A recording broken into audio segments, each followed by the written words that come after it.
Hey guys, so welcome back to another video, welcome back to the channel. If you're new here, hi, I ramble a lot, I'm sorry in advance.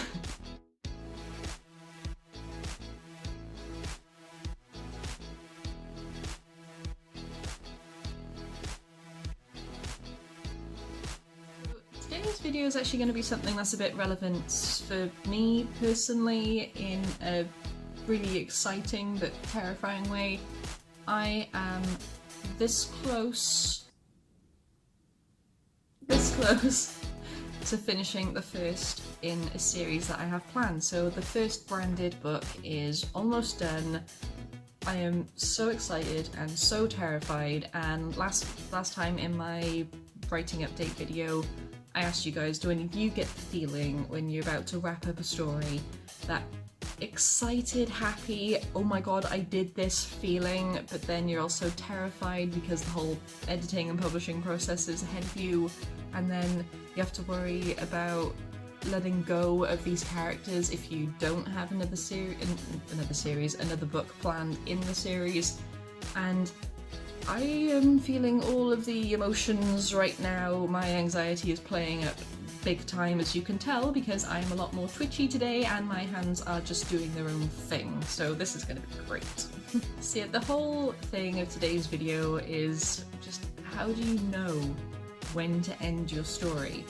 Because it's not as simple as you think. It's like when you're putting your whole outline together and you're planning and you know exactly where the climax is going to be and who the big bad is, if there's a big bad, or what the conflict resolution is going to be, and a vague idea of how your characters are going to react to it, but then you have to remember to wind down and actually make an ending. It can't just be boom, there's your conflict, done, the end. It's like there's got to be some kind of aftermath in there as well, but then what if your aftermath goes on way too long? So I'm not being funny. I've read books where the conflict is done, but then the book will still go on for like another 6 chapters or so, just explaining how happily ever after is going for the other characters. I mean, don't get me wrong, it's great to know that they're okay, but at the same time, you're also like, this could have been done in a very short epilogue rather than a whole thing. Or maybe just one aftermath chapter, that's all you really need, and yet people go on and on and on because they don't want to say goodbye to their characters and they don't want the story to end and they want people to be interested for as long as possible. All completely valid reasons to want to keep writing. By all means do so. But do you need to? It's a really hard subject and it's really hard to pin down exactly when to let these characters go. I mean, the characters and the story, you spend so long working on it and working with them and figuring them out to a point where you know them better than family. So the idea of literally closing the book is a scary thought, because then you're like, well, what do I do with my life now? Because then you have to start all over again, which is fun, but then the people that you just said goodbye to, it is all a mess, and I get way too attached to characters. But there are some points that you do need to remember when it comes to ending your story. It does need to end. I mean, you can't just keep writing the one thing forever and ever and ever, because A, you will get bored of it, B, your readers will get bored of it, C, they will run out of stuff to do and therefore you won't have anything to write. When you start outlining a story and outlining characters, one of the main things I like to do, and I've mentioned this in other videos as well, is you need to know not only who your characters are when they start the journey, but who you want them to be at the end. And the same goes with the plot as well. You have to know what is going to be the big resolution, what is going to fix the problem that starts the story. If you don't, then it's going to be very bland, it's going to be very monotone, because no character is going to go through development and grow if they're going to be the same person at the end. The story is not going to grow and grab attention and be exciting if there is no endgame. This is turning into more of a rant or just a babble than an actual how-to, but then I'm not published yet, so I've said this before, I don't feel like I'm qualified to give a how-to. This is just a look into my mindset and this jumbled up mess that goes on. I think knowing when to end your story definitely comes from the beginning of the outline, and it is going to change many times. It's like I've said before, I'm only like 4 or 5 chapters away from finishing this book, and yet I actually did a complete revise of those chapters and changed them, not completely, but enough to make the ending slightly different. And I didn't plan that when I first started going through Preptober and NaNoWriMo and all that jazz, but sometimes something just clicks in your head and you have to change it. And that's okay, that is completely okay, as long as what you've changed it to makes sense, is coherent to the plot, and seems natural. You at least need a basic idea of what your characters think is going to fix all of their problems, and then a backup plan when that doesn't go right. If you have subplots, then great, that means you've got a bit more of a denser story to sink your teeth into, but then you have to make sure that there are resolutions for those subplots as well. It can't just be, here's the big answer for the big story, and then you have a lot of loose threads everywhere, because that feels incomplete, it doesn't feel like a proper ending, and it kind of feels lazy sometimes. For each main plot, you need at least 2 resolutions, the one that will inevitably go wrong and the one that will actually fix things. Permanently, semi-permanently, that one's up to you depending on if you want sequels or not, but you need them. And it's the same with subplots, they do need to be tied up, they do need to have resolutions, and they do need to have some kind of finality to them. Even if it's something like a character having a fear and then the tying up bit is them overcoming that fear. Even if it's nothing to do with the main story, it still needs to have a bit of oomph to it to feel like, yes, you did that, we don't need to worry about it anymore, good on you character, let's move on. It's a very tricky thing to do, especially when you have a lot of characters and they all have their own thing going on, and then they're all teaming up to go on and do a big series of big things. But if that's the story you're writing, then you do need to have endings for all of those, and they need to be coherent.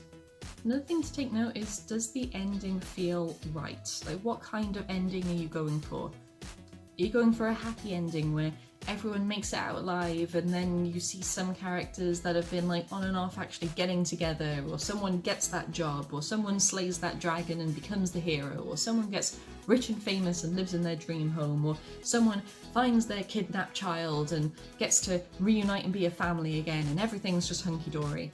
Or are you going for a sad ending where the whole point of the story is to learn that life sucks and whatever you were setting out to achieve they don't get, but they gain something else, so it's a bit of a bittersweet ending? I mean, horror story, are you just going to kill everybody and then have your monster move on to the next poor unsuspecting town? There are countless endings, and you have to really pick and choose which kind you're going after. At the end of the day, you have to figure out what the tone of your story is early on, and then does the ending fit that tone perfectly, or does it do something that completely flips the tone on its head? Because you could have something that seems like it's going to be a big happy ending and everyone's going to do well, but then the ending reveals a traitor that actually stabs everyone in the back, so it's just one man standing and then they have to deal with the consequences. It's just like, it can really mess with your head trying to figure out what is going to be the perfect ending for your story, but you need it. Tying up loose ends, does it fit the tone, and does it make sense? I mean, if you're going to have a twist ending, then fantastic, I am all about twist endings, but you can't just throw something in there for the sake of it. You need to make sure that it's going to make sense. Like, if you are going to reveal like a hidden traitor, or you're going to reveal that it was a monster all along, or it wasn't a monster all along, it was just someone in a costumes a la Scooby-Doo style, you have to make sure that there have been enough clues.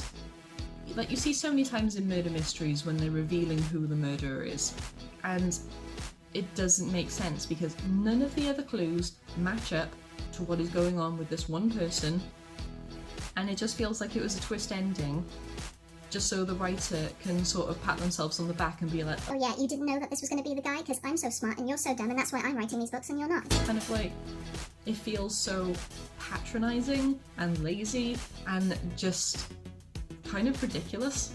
Twist endings need to have hints, they need to have clues. It's I don't know where that accent came from.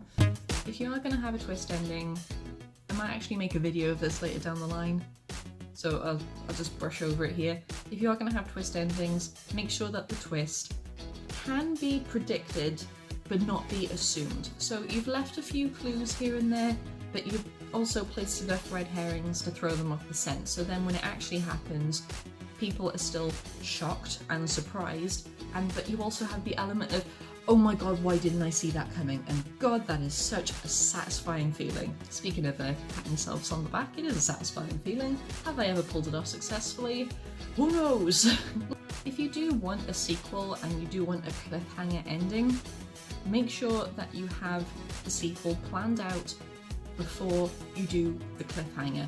Otherwise, you could do this epic cliffhanger and then jump to the plan of your sequel, and it just not make sense. It might not even address the cliffhanger, it might not even take its place in the same time, and people are left hanging even more, but not in the good way, because then they're just like, well, hang on a minute, we were worried about this, why are we somewhere else? You need to make sure that it is going to be consistent, that it is going to make sense, because no one wants to be left hanging on the cliff for another 3 books. Even if you do want a sequel or a continuation of the series or a sister series and you don't want to leave your book on a cliffhanger, that is perfectly fine. I mean, you could have a few subplot threads that you haven't tied up yet that could lead on to be major plots in the sequel series. That would be great. Just make sure that you are sort of leaving hints that something isn't quite right with your character and hence needs a sequel in order to fix it. It's going to be tricky, God knows I know, but it is going to be so worth it. And something that is going to really help when figuring out when to end your story is when it actually feels right. I mean, if you've had your big fight or you've had your big conflict and things are starting to calm down, don't add a twist ending just because you don't want to stop writing. Don't add a cliffhanger when you have no plans for sequel just because you want people to be interested in the same book over and over again, because it's just not going to work. It is going to feel lazy and it's frustrating for readers. You just have to know when it feels right, when your characters need that rest. If they're done, then they're done. Later down the line, if you figure out something else for them that is going to make sense to what's already happened, then you can explore that by all means. I'm not saying you have to write one book and then you're done, because that is ridiculous and I'd be a total hypocrite if I did. So no, explore, write, go completely crazy with it all. But when you're editing, you've got to make sure it makes sense. And you've got to make sure that it is right for the characters and readers alike. If your characters are done, then your readers are most likely going to be done as well. And I don't mean done as in, God, I hate this book, I'm done with it kind of thing. I mean done as in, we did it, we made it through, this is a good ending. When you have that feeling of, yep, I cannot do anything more with this story, that is the time to wrap up. It will feel fluid, it will feel calm, depending on the story, it could feel chaotic. It's just going to feel that this is the right time to let go. All things that I am currently struggling with, because even though I do have a sequel fully planned out and I'm started to map out the sister series, I do feel really sad that this first story is over, because I love origin stories and I know that they're pretty much the same, like unsuspecting person gets something thrown in their face, boom, off you go to try and save it kind of thing. It's the classic formula of pretty much every story out there. But I love origin stories. I love seeing how characters meet for the first time. I love seeing the growth of the found family and how they get to that point. I absolutely love it. I love writing it and I just don't want to stop. So the fact that this origin story of sorts is coming to an end is actually sad for me, but I'm still okay with it because I know I'm going to see these guys again. I know where their next adventure is going to be, and I know how this family is going to grow in ways that I didn't really expect when I first started planning this out before NaNoWriMo. So that's the thing, if you can get to a point where you're excited and nervous about an ending, but you also have ways to continue the story in a different way, it's going to feel so satisfying. Speaking of learning when to end, I should learn when to end this video, and I'm going to do so now. I'm sorry that this wasn't a this is how you do the thing kind of video, but I'm not published, I'm not qualified, I don't feel like I have a right to just tell you guys what to do.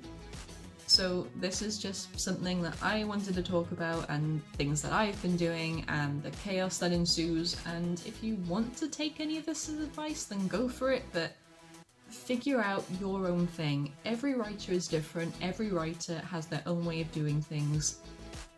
This is just something that I'm doing to help myself, and if it happens to help other people out there, then I'm happy. So good luck to all of you out there. I hope you're having an amazing week, and I really hope whatever writing project you're doing, I hope you're absolutely smashing it, and I know that all of you are going to create absolutely fantastic endings, and I hope that one day I get to read them. And have a great week, guys. Have an amazing writing session, have an amazing day, and I will see you guys in the next one. Bye.